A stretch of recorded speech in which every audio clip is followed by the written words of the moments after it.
मैं अपना दायित्व और अपनी जिम्मेदारी नहीं निभाऊंगा अगर मैं आज इस देश के युवाओं का सबसे ज्वलंत मुद्दा जो है उसे ना उठाऊं। सर, इस देश में दो शिक्षा व्यवस्थाएं हैं। एक शिक्षा व्यवस्था है अरविंद केजरीवाल जी की शिक्षा व्यवस्था, जिसमें दिल्ली में वर्ल्ड क्लास स्कूल बनाए गए, बढ़िया करिकुलम, क्वालिटी एजुकेशन दी गई और एक शिक्षित भारत का, शिक्षित राष्ट्र बनाने का सपना लेकर आम आदमी पार्टी, अरविंद केजरीवाल जी आगे बढ़े। एक दूसरी शिक्षा व्यवस्था है सर, जिस शिक्षा व्यवस्था में परीक्षा शिक्षा माफिया जन्म लेता है, जिसके तहत आज लाखों बच्चों का भविष्य अंधकार की कागार पे खड़ा है। मैं बात कर रहा हूं नीट यूजी और यूजीसी नेट की, जिसमें कुल मिलाकर करीब 35 लाख बच्चों का एग्जामिनेशन हुआ। हमने देखा, देश भर में देखा कि कैसे उस एग्जामिनेशन को पेपर लीक हुए, क्या उसमें माफियाओं का राज रहा और कैसे इन 35 लाख बच्चों का भविष्य आज अंधकार की कागार पे खड़ा हुआ है। वो 35 लाख बच्चे आज इस संसद टीवी को देख रहे हैं इस उम्मीद से कि शायद उनके अधिकारों की, उनके हकों की बात होगी। भारत देश एक बहुत युवा देश है।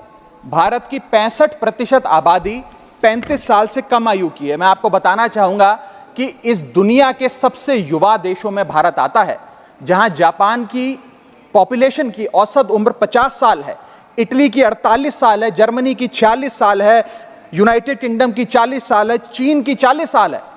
जहां विकसित देश बूढ़े होते जा रहे हैं, भारत देश जवान हो रहा है। भारत की औसत उम्र आज मात्र 29 साल है। लेकिन हमने इस युवा भारत के लिए किया क्या? मैं आपको बताना चाहूंगा कि भारत में दुनिया की सेकेंड हाईएस्ट स्टूडेंट पॉपुलेशन है। अगर आप प्राइमरी, सेकेंडरी और हायर एजुकेशन को जोड़ लें तो कुल मिलाकर 31 करोड़ आबादी भारत देश की स्टूडेंट्स कहलाती है, यानी कि पढ़ाई लिखाई का काम करते हैं। लेकिन उन युवाओं के लिए हमने किया क्या? मैं बताना चाहता हूं कि इस व्यवस्था ने, इस सरकार ने उन लोगों के लिए क्या किया। 2 आईपीएल हैं सर इस देश में। एक आईपीएल है जिसमें गेंद और बल्ले का खेल होता है, जिसे कहते हैं इंडियन प्रीमियर लीग, और दूसरा आईपीएल है जिसमें युवाओं के भविष्य के साथ खेल होता है, जो है इंडियन पेपर लीग। और आज मैं उसकी पूरी सूची लाया हूं कि कैसे युवाओं के भविष्य को सिक्योर करना तो छोड़िए, उसे बर्बाद करने का काम किया गया। और उस सूची में मैं नाम पढ़ के आपका ध्यान आकर्षित करना चाहूंगा कि क्या क्या हमने अपने देश के युवाओं को दिया है। पहला, व्यापम स्कैम। दूसरा, यूजीसी नेट पेपर लीक। तीसरा, Telangana secondary school certificate examination Hindi paper leak. Assam HSC-LC general science paper leak. Uttar Pradesh Lekhpal recruitment exam paper leak. Rajasthan forest guard recruitment exam paper leak. Bihar public service commission exam paper leak. Gujarat head clerk exam paper leak. SSC CGL exam paper leak. UP TET exam paper leak. Rajasthan university paper leak. UP PSC paper leak. Maharashtra HSC exam chemistry paper leak. UP police constable qualifying exam paper leak. REET यानी कि Rajasthan eligibility examination for teachers paper leak.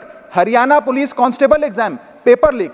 Himachal Pradesh police constable exam paper leak. Railway recruitment board group D exam paper leak. Odisha teacher eligibility test paper leak. Assam police recruitment exam paper leak. Bihar board का 10वीं कक्षा का भी examination paper leak. Telangana SSC exam paper leak. Karnataka SSC-LC exam paper leak. Delhi university law entrance exam paper leak. Jamia Millia Islamia entrance exam paper leak. UP board exam mathematics और bio का paper leak. Rajasthan teacher recruitment exam paper leak. और इस साल का NEET का 2024 का paper leak. माननीय राघव चड्ढा जी, ये ऑथेंटिकेट करके आप यहाँ मैं दूंगा सर, सारी रिपोर्ट दूंगा। Thank you sir. आज हम अपने देश के युवाओं को एक अच्छी शिक्षा व्यवस्था नहीं दे पाए, नौकरियां नहीं दे पाए, बेरोजगारी चरम पर है, ऑर्गेनाइज सेक्टर की बेरोजगारी चरम पर है और अनऑर्गेनाइज सेक्टर की तो आंकड़ों की क्या बात करी जाए। सर मैं इन स्टूडेंट्स की पीड़ा इसलिए भी समझता हूं क्योंकि मैं खुद स्टूडेंट रहा हूं। इस देश की सबसे one of the most competitive examination chartered accountancy को क्लियर कर यहां पहुंचा हूं सर। मुझे पता है कि क्या पीड़ा होती है जब सालों की आपकी मेहनत पर पानी फिर जाए, क्योंकि एक एग्जामिनेशन, एक पेपर लीक हो जाता है। तब सिर्फ दिल नहीं टूटता, विद्यार्थी, एक इंसान पूरा टूट जाता है, उसका मनोबल टूट जाता है। आज उस मनोबल को हमें सबको मिलकर एड्रेस करने की आवश्यकता है। और आज मैं उन युवाओं की ओर से नीट से संबंधित उन 35 लाख स्टूडेंट्स की ओर से सरकार से 5 सवाल पूछना चाहूंगा। और वो पूछने से पहले ये बताना चाहूंगा कि एनटीए, जो जिसे नेशनल टेस्टिंग एजेंसी का नाम देके जिसका गठन किया गया था कि वो युवाओं के भविष्य के लिए कुछ कारगर कदम उठाएगी, एक ट्रांसपेरेंसी से एग्जामिनेशन कराएगी, उस एनटीए का फुल फॉर्म आज नो ट्रस्ट एनीमोर हो गया है। कोई भी विद्यार्थी आज इस एनटीए पे विश्वास नहीं कर रहा। और मैं विद्यार्थियों की ओर से ये 5 सवाल सरकार से पूछना चाहूंगा, नीट से संबंधित सटीक सवाल। पहला सवाल, नीट का पेपर जिसमें मात्र 1-2 बहुत हुआ तो 3-4 स्टूडेंट्स की रैंक 1 आती है, जैसे कि 2023 में मात्र 2 लोगों की रैंक 1 आई, 22 में मात्र 4 लोगों की आई, 2021 में मात्र 3 लोगों की आई।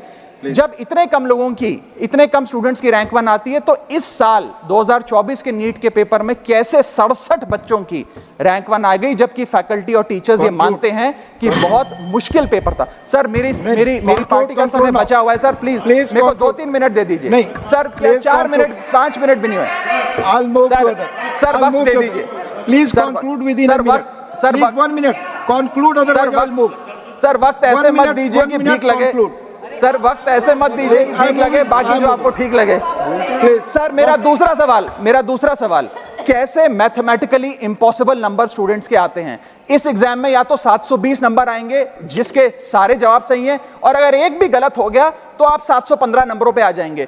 इस 715 और 720 के बीच में किसी के नंबर नहीं आ सकते, लेकिन इस बार ग्रेस मार्क्स देकर 717, 718, 719। और आखिरी सवाल, मेरा आखिरी सवाल, मैं समाप्त कर रहा हूं सर। इस बार जो इस नीट एग्जाम के नतीजे 14 जून को आने थे, उसको 10 दिन पहले कर दिया गया। हम देखते हैं कि नतीजों में देरी अक्सर होती है, लेकिन 10 दिन पहले चुनावों के शोर के नतीजों के शोर में 4 जून को